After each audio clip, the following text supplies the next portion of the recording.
continuar con la clase, a ver si terminamos. Entonces, ya vimos cuáles son las partes de la ficha clínica, vamos a ver la parte de la historia clínica. Entonces, no confundan, como les dije. Entonces, la parte de la historia clínica va a tener 4 partes de la historia clínica, que siempre se confunden también. La primera parte es lo que se conoce como anamnesis o el interrogatorio. Es lo primero que se va a hacer para empezar la historia clínica. El interrogatorio, la entrevista, como dicen. Entonces, esa anamnesis o el interrogatorio vamos a tener que tiene una primera parte, a su vez, que son los datos personales. Los datos personales donde vamos a anotarle su nombre, la edad, por supuesto el sexo, el número de documento, dónde vive, a qué se dedica. Todos esos datos va en esa primera parte, lo que son los datos personales. Después, sobre todo en la práctica, vamos a ir viendo por qué es importante saber todo eso, por qué tenemos que notar el nombre del paciente, por qué tenemos que saber la edad, por qué tenemos que saber a qué se dedica, dónde vive. Todo tiene una importancia médica. La otra parte es el motivo de consulta. ¿Por qué viene el paciente a consultar con nosotros? El motivo de consulta, el dolor, el traumatismo, una acumulación, la fiebre, todos esos son motivos de consulta que la próxima clase vamos a ver cuáles son los motivos de consulta más frecuentes en lo que es cirugía. La otra parte del interrogatorio son los antecedentes de la enfermedad actual, o sea, como yo lo aprendí, yo le digo historia de la enfermedad actual. Cómo cómo fue evolucionando, cómo fue pasando ese motivo de consulta. Si el paciente viene con dolor, pues ahí entra lo que es describir ese dolor. ¿Cuándo empezó ese dolor? ¿Cómo fue que empezó ese dolor? ¿Qué estaba haciendo el paciente cuando le empezó el dolor? ¿De qué forma apareció el dolor? Si fue de forma brusca, o fue poco a poco, o fue aumentando en la intensidad, se fue aliviando, se acompaña de náuseas, de vómitos, todo lo que tenga que ver con ese motivo de consulta. Eso es lo que es antecedente de la enfermedad actual. Los antecedentes remotos de la enfermedad actual es algún episodio, incluso algún acontecimiento quirúrgico o traumático que tenga que ver con el motivo de consulta. El paciente viene con dolor, es ver si ya ese mismo dolor ya tuvo tiempo atrás, unos meses atrás, o es primera vez que tiene el paciente.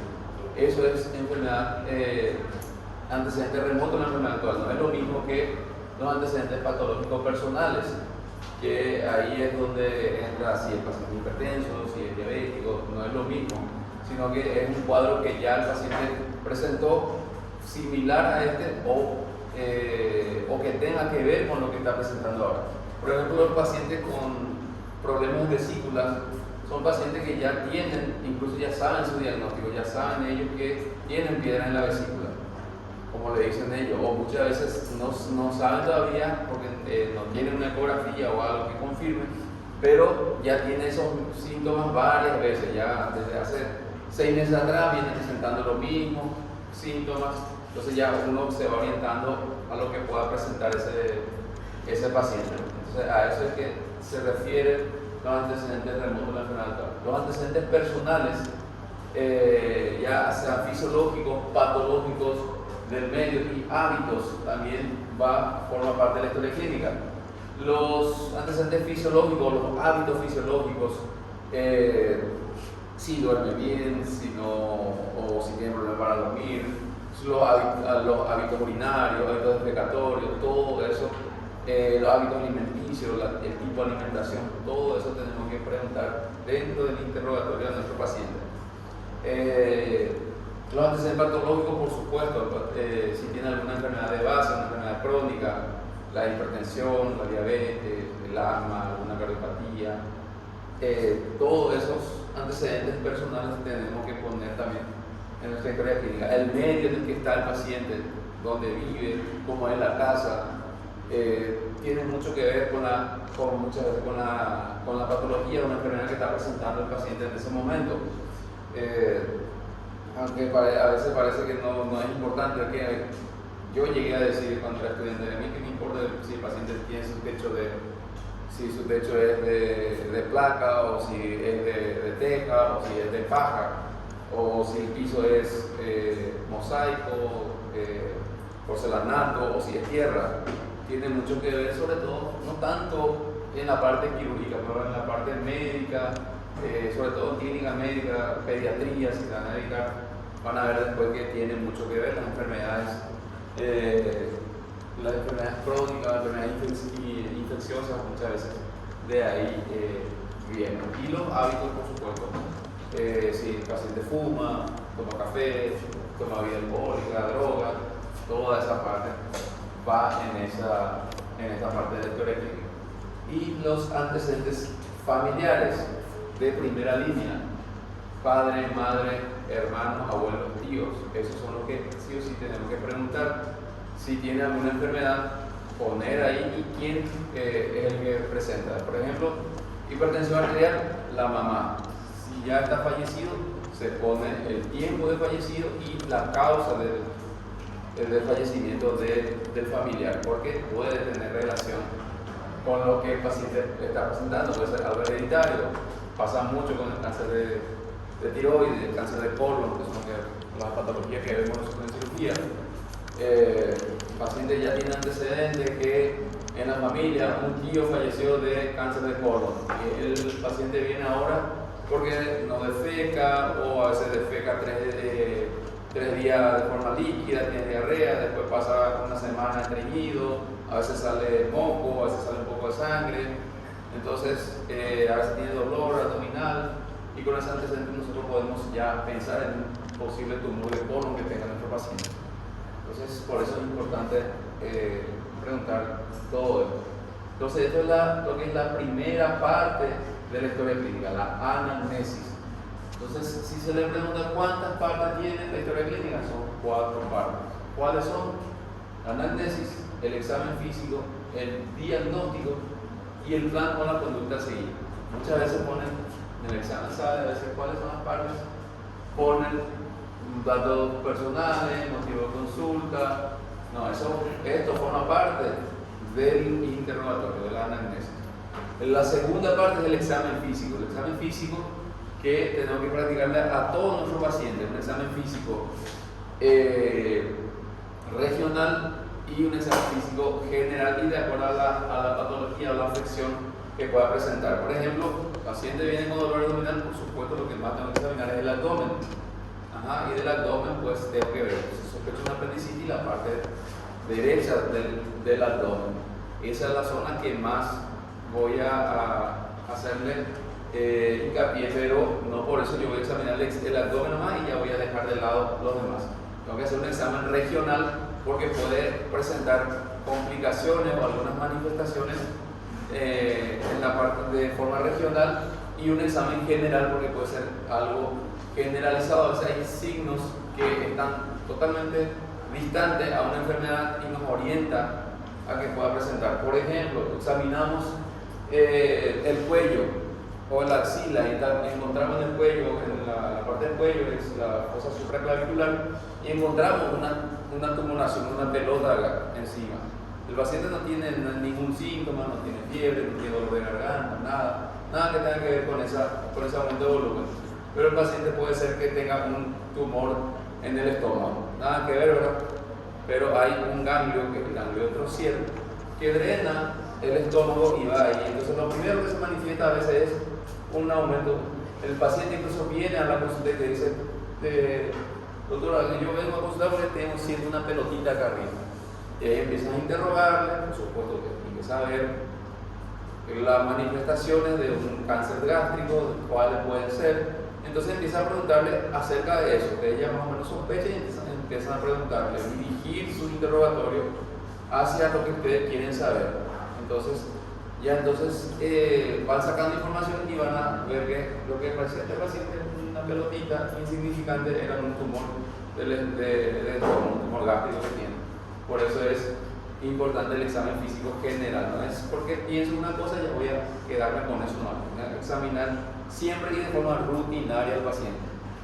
Siempre en un examen físico general.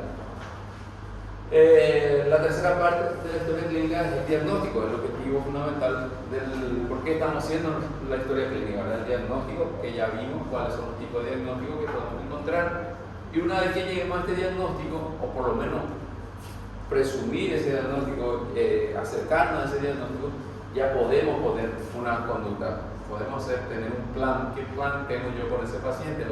¿Qué conducta voy a seguir? ¿Lo mando a su casa? ¿Lo mando con el especialista que sospeche yo que tenga? Si es una enfermedad endocrinológica, pues lo mando con el endocrino. Si es algo quirúrgico, lo mando con el cirujano. O lo mando a ver un médico.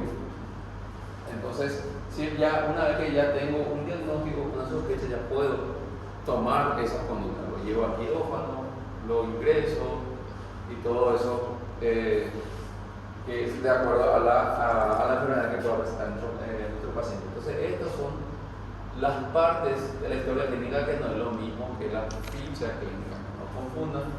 Y acuérdense que son 4 partes. Estos forman parte de la anamnesis del interrogatorio. ¿Está bien? ¿Alguna duda? ¿Una pregunta? Entonces, esto es el modelo de la historia clínica que nosotros usamos acá en Paraguay. O sea, el modelo oficial del Ministerio de Salud Pública del Paraguay. Entonces, yo, por ejemplo, yo estudié en Cuba y la historia clínica no es así mismo, pero es similar. Entonces, o sea, que cada país tiene su propio modelo, pero más o menos todos van a tener lo mismo. La base o la estructura va a ser lo mismo. A lo mejor se van a Brasil, nunca he visto una historia clínica de Brasil, pero supongo que sea lo mismo o muy parecido. Muchas veces a la hora del diseño, lo que cambia un poquito, pero en esencia tiene lo mismo. La primera parte, como les dije, el interrogatorio, dan los datos generales, no se ve, ¿verdad? Los datos generales, el nombre del paciente, el establecimiento, o sea, el hospital donde está el paciente, la fecha y la hora que se ingresa el paciente, que es muy importante. Cada vez que vamos a hacer algo en la ficha clínica y sobre todo en la historia clínica, se tiene que poner primero fecha y la hora. No es escribir por escribir nomás, todo tiene que poner la fecha y la hora. Acá tiene una apartado, la fecha y la hora del ingreso del paciente. Porque no es lo mismo que usted haya ingresado al paciente a las 7 de la mañana que lo haya ingresado a las 7 de la tarde. A lo mejor ese paciente ya estaba ahí desde las 7 de la mañana y usted haciendo otra cosa, dando vueltas, porque no se puede diagnosticar, no le dio importancia, ingresa a su paciente a las 7 de la tarde, el paciente ya está complicado. Ya si tenía una apendicitis ya se perforó su apéndice, entonces te tiene que poner a la hora. Entonces cuando viene, por eso les digo que tiene una parte legal. Si tiene una demanda, lo primero que van a revisar es la historia clínica y van a ver qué fecha y qué hora se ingresó el paciente. Y van a ver que se ingresó a las 19 horas. ¿Y por qué se ingresó a las 19 y no se ingresó a las 7 de la mañana si el paciente ya estaba ahí? Entonces usted como médico tiene que responder eso. Y si no pone la fecha y la hora, porque usted dice que le va así joder al tribunal, no le voy a poner, así no van a saber. Ahí va a tener más problemas porque no puso. Siempre tiene que llevar fecha y hora, todo lo que haga en la historia clínica. Toda esta parte es el interrogatorio, todo lo que vimos ahí es el interrogatorio. Acá, lo que es la primera parte. Acá la parte de la anamnesis, el interrogatorio, acá dice datos referidos por, queda un espacio, ahí tienen que poner por quién fue referido esos datos, quién le dijo, si es el paciente, algún familiar, porque el paciente a veces en cirugía, por ejemplo, nosotros recibimos muchos traumatizados, el paciente se cayó de la moto, lo lleva inconsciente y no podemos interrogar al paciente. Entonces, ¿a quién le preguntamos? Al familiar, al acompañante. Entonces tenemos que poner que los datos nos refirió un acompañante, o familiar, su mamá, su papá, su hermano, porque no es lo mismo que el paciente te diga. Muchas veces el paciente no está muy bien psíquicamente, entonces ahí hay que poner si merece o no merece fe, o sea, es creíble o no es creíble. Entonces, si el paciente viene solo, es un alcohólico, un drogadicto, es un psiquiátrico, entonces no merece tanto fe, pueden poner ahí.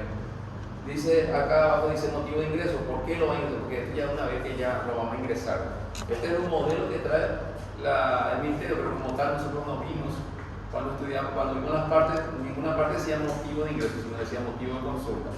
Porque eso ya es el modelo que ellos ponen, motivo de ingreso. Para mí eso acá no hace falta, porque el motivo de ingreso es diagnóstico. Ese es el plan que yo voy a tener con él. Yo lo ingresé porque el paciente tiene una apendicitis, y si tiene una apendicitis tengo que operarlo. Entonces, eso a lo mejor por lo menos, como yo le dije, yo estudié en otro país, ahí no decía, en la historia clínica que yo estudié no decía motivo de ingreso, pero acá sí, por eso lo que le digo, cada país pues varía la forma en que diseñan su modelo de historia clínica, pero en esencia es lo mismo. Acá abajo dice motivo de consulta, ahí sí, el motivo de consulta, ahí ponen dolor abdominal, y entonces ahí viene el espacio. Antecedentes de la enfermedad actual y antecedentes remotos de la enfermedad actual. Y ahí van a describir lo que es el dolor. El paciente refiere el dolor que empezó hace una semana en el epigastrio, de forma brusca, que se fue intensificando más, que se acompaña de nada, todo lo que el paciente le diga. A la hora de hacer el interrogatorio, ustedes tienen que, para empezar, que el paciente se sienta cómodo para poder expresarse. Si en caso de nosotros, por ejemplo, que somos paraguayos, nuestros pacientes no hablan guaraní, pues entonces vamos a tener que hablar el guaraní porque así es como vamos a agarrar más datos de ellos. Pero bueno, entonces es ponerse al nivel de su paciente, es lo que quiero decir, que el paciente se sienta en confianza para que le puedan contar todo su problema de salud, porque mientras más le diga, más fácil va a ser diagnosticar. Pero no por eso usted le va a escuchar todo, porque a veces el paciente habla y te empieza a contar incluso nada que ver ya con su enfermedad, porque te empieza a decir, sobre todo las viejitas, y se te llega, no, doctor, justo a mí me empezó a doler el estómago, y cuando le empezó a doler, y justo cuando eso, mi vecina estaba peleándose con su marido y empieza a contarle el problema de su vecina. Entonces usted tiene que en ese caso dirigir su interrogatorio, que le cuente lo que usted quiere saber, pero tampoco hacerle sentir que usted le está contando. Tiene que escuchar a su paciente, que el paciente se sienta tranquilo y se sienta escuchado por su médico. Entonces le escucha, no lo interrumpa tanto y va dirigiendo. Entonces, si no le está contando lo que usted quiere saber y usted ya está sospechando que el paciente tiene una pancreatitis, entonces pregúntele cosas de la pancreatitis. O sea, tampoco el paciente va a saber de pancreatitis, pero lo que usted sabe, lo que usted tiene que escuchar de ese paciente, qué tipo es el dolor, si se acompaña de vómitos o no, si el dolor migra o no migra. Entonces, lo que usted pueda diferenciar de otras enfermedades. Entonces, le va preguntando, va dirigiendo su interrogatorio para que le diga todo. De ahí mismo en el segundo apartado, en la historia, en el modelo, dice antecedente remoto. Entonces, empieza a preguntarle si ya ese cuadro ya lo había presentado antes o es la primera vez, y si ya presentó, si este es lo mismo o es diferente, todo eso. Después vienen los apartados ya los hábitos, los antecedentes personales, todo eso que en este modelo es marcar, no es mucho más fácil de hacer, es marcar nomás. Ahí te dice ya lo de todas las enfermedades, te marcan nomás, sí, no. Es mucho más fácil. En mi época, o donde yo estudié, todo tenía que escribir. Tenía así casi todo en blanco y era escribir. Entonces era mucho más engorroso hacer la historia. Todo eso es esquema de vacunación, familiograma, que más bien en pediatría se usa mucho, en medicina familiar. Y después viene ya la parte del examen físico, la segunda parte del examen físico, de la historia clínica, que es el examen físico, que acá te pone incluso todo muy bonito, así en cuadritos, las medidas de la presión arterial del lado derecho y del lado izquierdo, miembro superior, miembro inferior, el pulso, la frecuencia respiratoria, frecuencia cardíaca. Usted le toman todos los signos vitales y va anotando nomás ya en el modelo. O sea, en el examen físico usted tiene que empezar tomando los signos vitales a su paciente, todos los signos vitales, y va anotando. Y después se hace un examen físico general, que empieza desde la cabeza. En la cabeza va a examinar la cara, la boca, incluso la fórmula dentaria se pone las piezas. Estas son las piezas dentarias, te marca ahí si no tiene o si tiene alguna carie, todo. La cavidad bucal hay que examinar también al paciente. Todo, cuello, después región cervical, tórax, todo se examina y se va escribiendo a cada lado. Aparato respiratorio, cardiovascular, abdomen, elifanera, aparato ginecológico, un examen físico general que termina con la parte del sistema nervioso central. La parte sí. Entonces, en la última parte, que es la parte del diagnóstico, presunción diagnóstica o impresión diagnóstica, por el diagnóstico principal y diagnóstico secundario, que es el modelo que trae, como le repito, del ministerio. Acá no nos habla en ningún momento que tenemos que poner diagnóstico sindrómico, diagnóstico nosológico, anatómico, pero es como debe ser. Pero bueno, la historia clínica, el modelo que tenemos nosotros dice solamente diagnóstico principal y diagnóstico secundario. Entonces, bueno, diagnóstico principal, algún quirúrgico, apendicitis aguda. Secundarios, si el paciente tiene hipertensión y está descontrolado, ponen ahí crisis hipertensiva, porque a veces llega el paciente el mismo dolor, hace que la presión alta, o sea, que le suba la presión, incluso se infarte por el dolor. La justificación, porque usted dice que es una apendicitis, por el cuadro clínico que presenta, lo que usted encontró en el examen físico, y si le realizó algún complementario que corrobore eso, pues pone también. Si es de declaración obligatoria, el plan de trabajo, si va a internar, se va a dar alta, se va a operar, si el tratamiento médico, quirúrgico, firma aclaración del que realizó la historia clínica. Siempre se firma y se pone el sello para que se sepa quién fue el médico responsable de esto, porque es un documento médico legal. Entonces, esto es a grandes rasgos lo que es un modelo de historia clínica, que después en la próxima clase vamos a ver por parte del interrogatorio, después del examen físico, cómo se va haciendo. Entonces, la parte de complementarios o estudios complementarios que se indica al paciente, lo correcto es indicar los complementarios de acuerdo a la sospecha diagnóstica que tenga el médico. No es como se hace al revés últimamente, que se mandan los complementarios esperando que nos dé el diagnóstico. No. Yo tengo que primero sospechar, el paciente puede ser que tenga una pancreatitis, a mí me parece que es una pancreatitis, y de acuerdo a eso yo indico los complementarios. Los complementarios tienen que ser solamente lo necesario, y hay algunas que sí son de rutina o por protocolo se hacen. Por más que, por ejemplo, una apendicitis aguda, yo tengo que pedirle glicemia, creatinina, pero a mí la glicemia, el nivel de azúcar, no me va a decir que el paciente tiene o no tiene apendicitis, o sea, no me ayuda a confirmar, sino tengo que saber que si está bien su nivel de azúcar, si es diabético o no es diabético, porque yo lo voy a someter a un tratamiento quirúrgico. Y una de las causas de complicaciones quirúrgicas es precisamente el descontrol metabólico, sobre todo en los diabéticos. Hay muchos pacientes que incluso no saben que son diabéticos y usted lo descubre ahí con un complementario. Por eso es que hay algunos que sí o sí hay que mandar de rutina, que no te va a dar diagnóstico ni te va a descartar el diagnóstico, sino que para complementar. Por eso se llama complementario.